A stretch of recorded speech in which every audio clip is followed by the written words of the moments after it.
चार प्रबल शत्रु आपको खत्म करने के लिए योजना बना रहे हैं।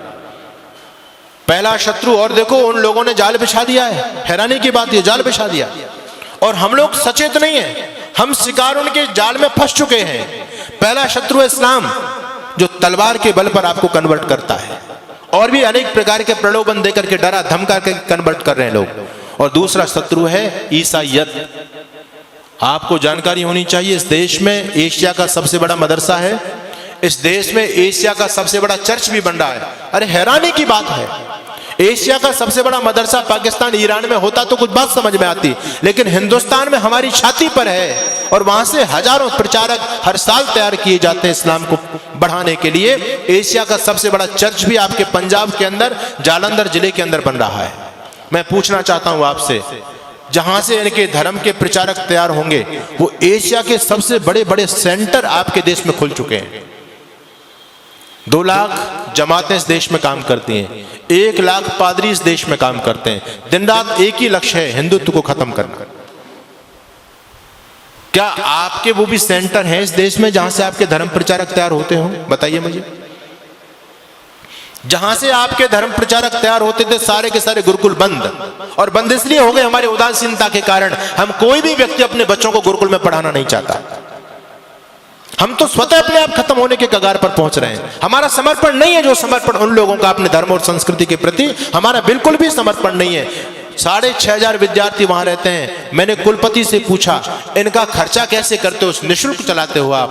कहते हैं स्वामी जी, हमारे यहाँ एक रिवाज है, हमारे यहाँ रिवाज है कि गरीब से गरीब मुसलमान यदि 200 रुपए कमाता है तो शाम को 20 रुपए पहले हमारे दीन के लिए निकालेगा, उसके बाद फिर 180 रुपए का प्रयोग करेगा, उसके बाद पैसा प्रयोग करेगा, वो पहले नहीं कर सकता। और हम कहीं दान मांगने के लिए नहीं जाते, परिवार के हिसाब से, परिवार में जितने मेंबर हैं महीने के हिसाब से सबका दशांश ऑटोमेटिक हमारे पास में आता है। कोई व्यक्ति महीने में देके जाता है, कोई 2 महीने में देता, कोई 6 महीने में देके जाता है, अपने आप देकर के जाते हैं।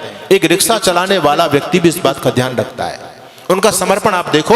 आप खूब कोठी बंगले बना रहे हो, संपत्ति जोड़ रहे हो, लेकिन आपका भविष्य अच्छा नहीं है। वो लोग आगे बढ़ते चले जा रहे हैं। मैं आपको डराने के लिए नहीं कहता, मैं आपको सावधान करने के लिए आज बताना चाहता हूं। ईसाइयत इतनी चरम सीमा पर फैल रही है। पहले आदिवासी क्षेत्रों में थे ये लोग, अब विकसित राज्यों की तरफ, पंजाब हरियाणा जो सबसे विकसित राज्य हैं, उनमें लोगों ने डेरा जमा दिया है, पूरी तरह से डेरा जमा दिया। गांव की गांव हरियाणा के अंदर, कैथल जिले के अंदर एक गांव ऐसा है जो पहला गांव बन चुका है, और उस गांव के अंदर एक भी हिंदू नहीं बचा, सारे के सारे ईसाई हो गए, सारे के सारे ईसाई हो गए। 2 शत्रु प्रबल हैं जिन्होंने पूरी तरह से खत्म करने की योजना बना दी।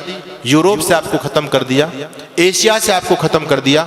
अब दोनों जो प्रबल शत्रु हैं आपके दुश्मन, ईसाइयत और क्रिश्चियनिटी, इन लोगों का ध्यान केवल भारत देश की तरफ है, और उन लोगों का ध्यान केवल आप हिंदू लोगों की तरफ है। दोनों में प्रतिस्पर्धा हो रही है कि कौन ज्यादा से ज्यादा हिंदुओं का सफाया करेगा, कौन इनको ज्यादा से ज्यादा ईसाई बना पाता है, या हम इनको मुसलमान बना पाते हैं।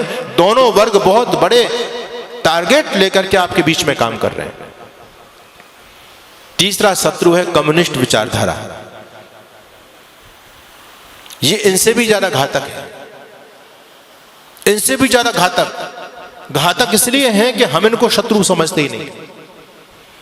क्रिश्चियनिटी और ईसाइयत को और इस्लाम को हम शत्रु मानते हैं, लेकिन ये जो कम्युनिस्ट विचारधारा है, ये अंदर अंदर देश की जड़ों को खोखला कर रही है।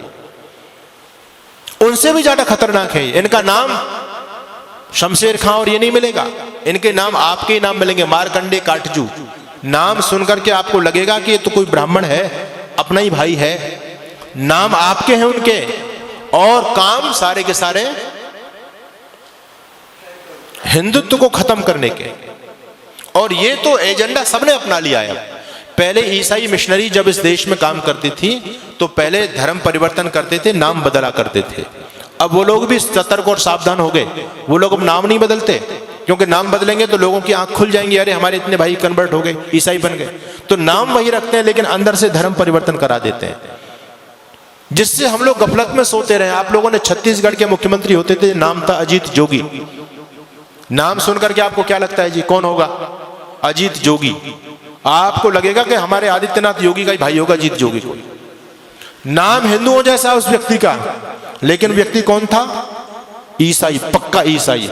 उस व्यक्ति ने सत्ता में रहते रहते लाखों लोगों को कन्वर्ट किया, और जब वो व्यक्ति मर गया तो ईसाई रीति रिवाज के द्वारा उसको दफनाया गया, उसका अंतिम क्रियाकलाप किया गया। मैं आपको बताना चाहता हूं, पंजाब के मुख्यमंत्री होते थे चरणजीत सिंह चन्नी, स्वाफा भी बांधते थे, साफा लगते थे, सरदार जी हैं, लेकिन कौन थे? क्रिश्चियन। यानी हम लोगों को गफलत में रखने के लिए, और मैं कहना चाहता हूं आपसे, एक व्यक्ति है इस देश में जिसको हमारे बहुत सारे भाई बंधु देश का प्रधानमंत्री बनाना चाहते हैं। नाम क्या है जी? राहुल गांधी। ठीक है, हो सकता मेरी बात से लोगों को कुछ मिर्च भी लगे। नाम है राहुल गांधी, लेकिन कौन है? धर्म से बताओ मुझे, क्या धर्म है उस व्यक्ति का? है वो ना मुसलमान ना ईसाई, वो तो वर्ण संकर खिचड़ी है। उसके दादा परदादा कभी मुसलमान थे, फिर उसकी मां ईसाई थी, वो हिंदू तो है ही नहीं। लेकिन हैरानी की बात यह कि हिंदू उसको प्रधानमंत्री बनाना चाहते हैं। यानी हम जरा भी नहीं सोचते, जब इस ईसाई इस देश की सत्ता को अपने हाथ में लेगा, वो ईसाइयत को बढ़ावा देगा, हिंदुत्व को बढ़ावा देगा। ये सोचने की बात है। हम अपने स्वार्थ में इतने ज्यादा अंधे हो रहे हैं, आज राजनीतिक स्वार्थों में इतने अंधे हो रहे हैं। कोई अगर राजनीतिक पार्टी देश के लिए अच्छा काम भी करे, हमको उसका विरोध जरूर करना है। अभी इस देश की केंद्र सरकार ने एक योजना निकाली, अग्निवीर की योजना निकाली। लोगों के पेट में दर्द हो रहा है, राजनीतिक लोगों के पेट में दर्द हो रहा है, आने वाले भविष्य को नहीं देख पा रहे। मैं आपको आगाह करना चाहता हूं, इस देश में भयंकर गृह युद्ध होने वाला है, टल नहीं सकता, अवश्य में भावी है, रुकेगा नहीं वो। और उसकी उन लोगों ने तैयारी कर रखी है पूरी तरह से। उनका छोटा छोटा बच्चा बम चलाने में, पत्थर फेंकने में, तलवारबाजी में, चैनबाजी में एक्सपर्ट है। उनकी लड़कियां भी एक्सपर्ट हैं। आपके बच्चे क्या जानते हैं? एक ही बच्चा है आपके पास में, उनके 17 वो तो कहते हैं 2-4 मर भी गए, फिर भी हमारे पास 11-15 तो फिर भी बचते हैं। कोई हमको चिंता वाली बात नहीं। उनका बच्चा बच्चा एक्सपर्ट है। हमारे आदरणीय जो बुद्धिमान राजनेता लोग हैं, उन्होंने सोचा कि हम भी अपने बच्चों को कम से कम ये जो है आत्मरक्षा का चीज तो सिखाई दे।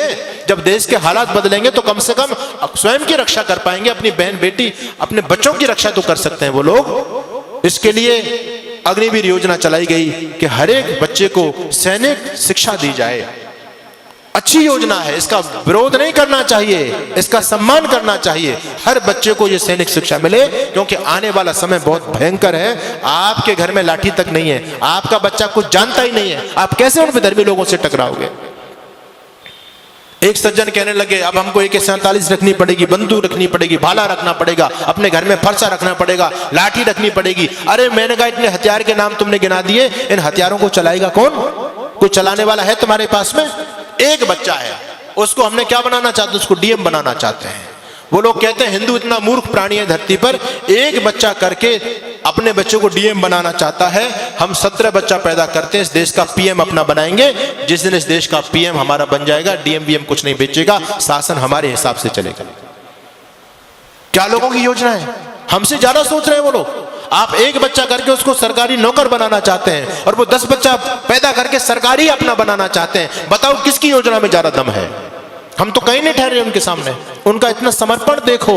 आपको मैं धन्यवाद करूंगा कि आज हमारे नौजवानों की संख्या है, यहाँ बच्चे भी आते हैं, बहुत कम उपस्थिति में आते हैं, लेकिन उनकी मस्जिद के अंदर आप जाकर के देखो कितने नौजवानों की फौज है वहां, क्योंकि वो उस काम को कंपलसरी समझते हैं। हम इस धर्म कर्म को, सत्संग को कंपलसरी नहीं समझते। हम तो ये समझते हैं ये हमारे काम का, बच्चों का क्या काम है इसमें, स्वयं हाथ हिलाते हुए चले जाते हैं। लेकिन वो लोग सारे के सारे समर्पित है अपने मिशन के लिए। इसलिए मैं आपके बीच में निवेदन कर रहा हूं, भयंकर आंधियां चलने लगी हैं, ज्वार को पैदा करो। मैं तो एक बात कहता हूं साहब, अब भाईचारे की बात बंद कर दो। अपने वजूद को, अस्तित्व को बचाना चाहते हो तो अब कट्टरता अपने अंदर पैदा करो। हम दुनिया से इसलिए खत्म हो गए, सारी उदारता की ठेकेदारी हम लोगों ने अपने ऊपर ले रखी है। बस तुम भाई भाई चिल्लाते रहे, वो तुमको चारा बना करके चाट गए। बड़ी हैरानी की बात है, आज भी लोगों की आंखें नहीं खुल रही हैं। ये राजनीतिक दल आपस में हम लोगों को लड़ा करके, ये तो नालायक लोग हैं, अपना उल्लू सीधा कर रहे हैं, लेकिन हम भोले भाले भाई आपस में लड़ रहे हैं। उनके षड्यंत्र को नहीं समझ पा रहे हम पूरी तरह से। आप लोगों को अभी उदयपुर में जो हुआ, एक केवल ट्रेलर देखा है, फिल्म चलनी बाकी है। द कश्मीर फाइल आपने देखी है, ये 30 साल पहली घटना है। अगर इसी प्रकार से सोते रहे तो 30 साल बाद देखना गली गली में कश्मीर फाइल चलेगी। अभी उनकी आबादी केवल 25% है सरकारी आंकड़े के हिसाब से, और 25% रहने के बावजूद भी वो आपको सड़कों पर नहीं निकलने देते। रामनवमी का जुलूस नहीं निकाल सकते आप, हनुमान जयंती का जुलूस नहीं निकाल सकते आप। निकालने का प्रयास किया, क्या स्थिति हुई? आपके राजस्थान में बहुत सारे जिले हैं, आप वहां जाकर के देख लीजिए। हम 26 जनवरी 15 अगस्त पर तिरंगा यात्रा नहीं निकाल सकते। अभी वो केवल 25% है, तब आपको सड़क पर नहीं निकलने दे रहे हैं। जिस दिन 40 और 50% हो जाएंगे, आप लोग क्या सोचते हैं कि आपको अपने घर में रहने देंगे? वो संभव ही नहीं है। अपने